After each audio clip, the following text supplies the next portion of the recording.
Hello everyone. To continue, part 2 would be advertising regulation. So what are the regulations kaya nga need na to i-consider? So first, advertising of vice product in pharmaceuticals. Let's say for example, drugs, number one, yun siya nga, check kay naaman tay mga chemicals na bawal sa uban nga country. Okay, like katong akong example, akong friend sa Australia siya ga-order because bawal sa Philippines ang iyahang chemical composition ato nga drugs. Okay? So if possible, try to be careful with this one. Kaya dili man open country ang Asia in general. Di pa man kita open when it comes to lagi mga yan, mga weeds or other nga mga vices. Okay? Vapes, dili na siya gina-advertise o mga countries. Hindi ko sure about sa mga tobacco or cigarettes in general. Comparative advertising, if possible, don't compare, okay, advertisements sa local o sa global. Labi na, let's say for example, I think kabantay mo atong comparative advertising sa Pepsi and Coke. Grabe nga more siya og mockery or kana bitong more battle between the two. Great nga mga soda or beverage makers. So it's not a good nga example, foreign-made ads. So try to really censor. Most of the time, gina-censor man yung mga foreign-made ads due to mo lagi to, let's say, too much skin ang gina-show or dili kay siya mo swap sa ato ang culture, religion, yeah, values itself. Content of advertising message. Let's say, for example, labi nag-strict nga countries, let's say, ilang gina like okay ra day sa ilaha ang maghapak og bata, let's say in social media. I know, in the advertisement itself. So si bata is makita nimo nga luoy kay siya og giagian mar siya gi kuno hay gikulata daw to sa iyang parents and something like that. So probably medyo red flag na siya daan. Kay violence itself is always more bitaw a big no-no when it comes to advertisement. So kana pa lang daan automatic na maban imuha advertisement. Advertising targeting children. Let's say, for example, gina-sexualize ang children, gina-commercialize, or pakabantay mo anang mga people nga magsuot og children's clothes. Actually, automatic na gina-ban. Kay mura daw kag nag-imitate og bata or gina-promote daw nimo ang pedophilia. Okay? So, try to refrain from doing advertisements such as those mentioned here in advertising regulations. So how about strategies to deal with advertising regulation? So first, you need to keep track of regulations and pending legislation to monitor legislation and gather intelligence on possible changes in advertising regulation. So these are very crucial when it comes to, again, i-play imo advertisement in certain countries. So bear in mind that advertising regulations change regularly. So as of now, let's say for example, sa una, dili kayo gina-promote ng mga advertisement nga naay bitang mga kids involved. Or if possible, be very, very careful with that one. So karon medyo open naman ta. Mostly kids naman ang gina-advertise kay. Pero most of the time, gina-show naman sa advertisement kay playful ng kids, yung ano. So if possible, try to keep track ng gyapon. Kay medyo inclusive na ba ta karon. What if karon kay mo kung gina-show nga ang pink is for girls and blue is for boys only. So try to be inclusive, try to add other colors. Kay basin dai pwede ra di ay mag-add og other colors. Ani nga countries, okay? Kay nag-open na din nga country to yeah, these nga communities. So screen the campaign early on. So given the huge budgets at stake, it is important to get feedback and screen advertisement as early as possible to avoid costly mistakes. So if possible, try to screen the campaign. Ipa-check sa yun ninyo nga okay, pag okay ra ba ni i-play, tell us if namoy lain nga gusto ipa-edit or namoy ipa-censor, namoy ipa-wala sa mga advertisement before na mo siya i-play. Okay? Try to really kanabitang i-double check if okay ra yun siya i-play sa other nga mga countries to avoid possible mistakes. So lobbying activities, a more drastic action is to lobby local governments or international legislative bodies such as the European Parliament. Lobbying activities are usually sponsored jointly by advertisers, advertising agencies, and the media itself. So this one is more like kan bitang imuging suyuon ang atong mga governments to approve your dili man no need money involved mar suyo na ninyo siya or if possible i-promote ilang country in general. So, mas ganahan man sila ana. Focus ilang country, focus sa kaninga person ang mga party because when you do that, probably there's a high possibility nga i-approve ang imong advertisement. Especially sponsored sila sa mga advertising agencies, sa advertisers at mga locality due to your promotions ilang country itself. Okay? So challenge regulations in court, advertisers can consider fighting advertising legislation in court.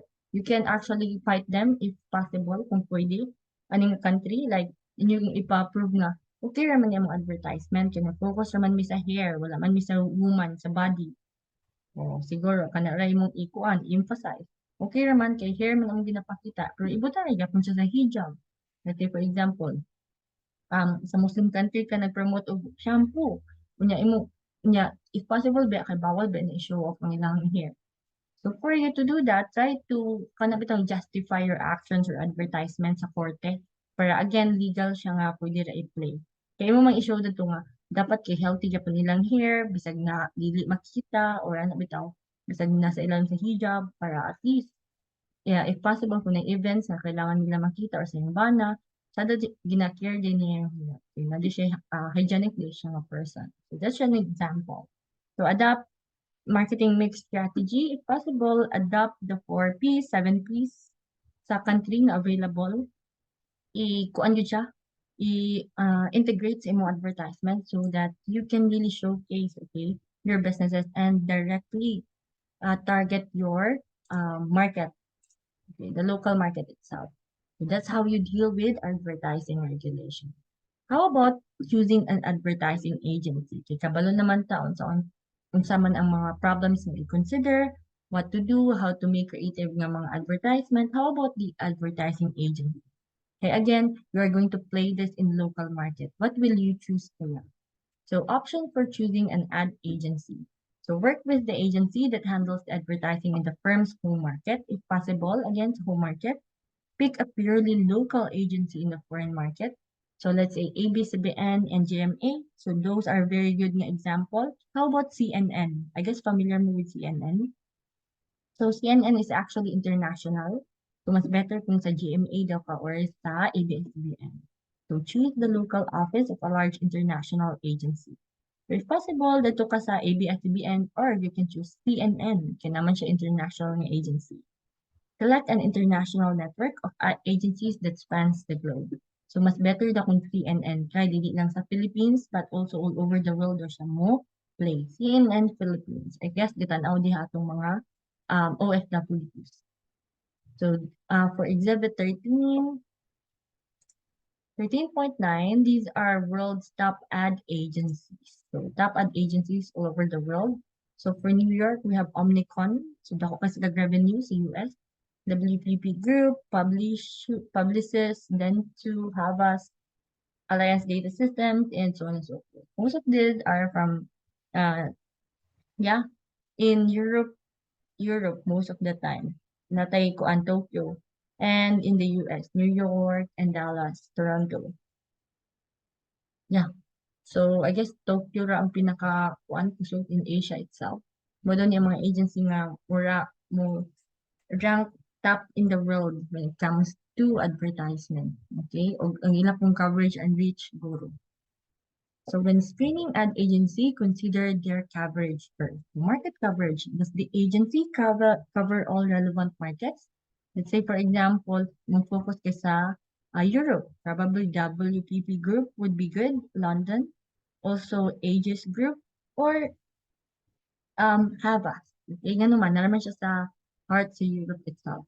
Creative talent. What are the core skills of the agency? Ito lugar ilang skills. Advertisement sa ilang focus, movies, or mga dramas. Depende. So you need to check, okay? Kung sa good ang ilahang murag edge. Does the level of these skills meet the standards set by the company? Ang ngayon na ba ay mong company? Ani, let's say for example, in dipili is the ABS. Dako mag-cover sa ABS. Creative ba sila when it comes to making advertisement? Drama ka ilang advertisement? Or high quality ba ilang advertisement? So expertise with developing a central international campaign. So when the intent of the marketer is to develop a global or fund regional advertising campaign, expertise in handling a central campaign becomes essential. So if possible, imong gusto di ay kay pang international. Okay, pwede siya i-play internationally. So nag-use daw kunuhay ka o let's say for example, export advertising or prototype standardization yung gigamit. But you plan to play it all over the world. What will happen? So you need an expert, okay, to hire. Becomes essential. So companies increasingly hire a global lead agency. So possible ka yung global agency to ensure consistency of a global campaign and a roster of local agencies to adapt the campaign to local needs. So if possible, pang Hollywood na gid ang imuhang hire para pwede na siya ma-play all over the world. Para ang katupong local agencies, pwede rin nila um, edit accordingly or adjust accordingly.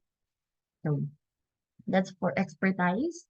How about creative reputation? So this relates to the agency's quality of strategic thinking and insight, like the theme, as well as the quality of execution. So if possible, try to really strategize. So hindi mo pag-emphasize mo niya mong theme, warm up conversations. So probably focus ka sa drama or sa love life. So it depends. Let's say February hindi mo i-play. So gusto ka nga i-warm up daw ang conversation ninyo kay para na ay mag-spark. That might happen. So as if possible, look for agency nga grabe katsada ilang reputation. Kita nimo nga ilang yun yung ipakita ang value or ang story behind sa mga advertisement. Next is scope and quality of support service. So this relates to the agency's quality of strategic thinking and insight, as well as the quality of execution. They are also expected to deliver a range of support services like marketing, research, and developing other forms of communication, such as sales promotion, public relations, and even sponsorship. So try to check the quality and support service nila. Ay, quality and scope sa ilang support service. Taman. Unsa pa, if magpahimo mag-advertisement sa ila, mag-promote po ba sila sa imong business, especially in public relations, in events, yung sponsorship, mudawat sa ba sila ana by promoting your company. Try to check, okay? Other nga mga scopes, mga perks, okay, na imong makuha sa inyong company. Next is desirable image, global versus local.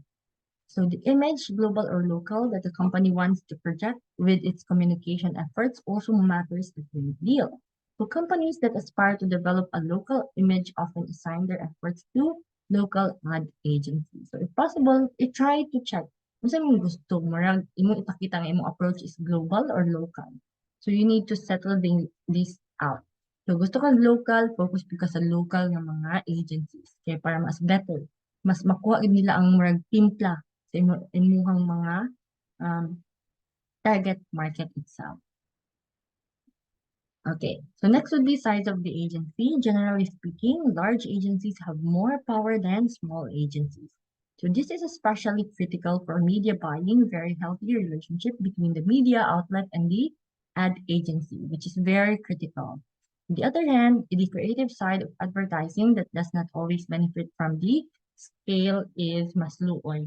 Okay, if possible, the larger the better. Okay, that means the larger the scope, the more established it is, and so on and so forth. So that's the typical moral common knowledge with regards to agencies.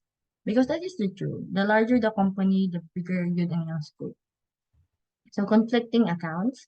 Does the agency already work on an account of one of your competitors? The risk of conflicting accounts is a major concern for many advertisers. So i-check po kung what if si Pepsi po dahil, let's say, si Coke ta, si atong business is Coke. Then, kani din nga company mo, pwede nag-one Pepsi, advertise. So medyo, nana sa bias ka kahitabo. So try to know if the conflict ba yung accounts. Kaya naman, most of the time when we say manggod nga loyal ni siya or exclusive ni siya nga let's say uh, network, TV network sa Pepsi, that means Pepsi sa yung i-focus. Probably mas tsada ang advertisement sa Pepsi compared to yours. Kaya mas kuan man sila, lakas man sila, ano nga, kuan, let's say agents. So try to know which accounts or agencies have conflicting accounts. So I guess that's it. I will end my discussion here. If you have any questions, feel free to message me. So thank you everyone and goodbye.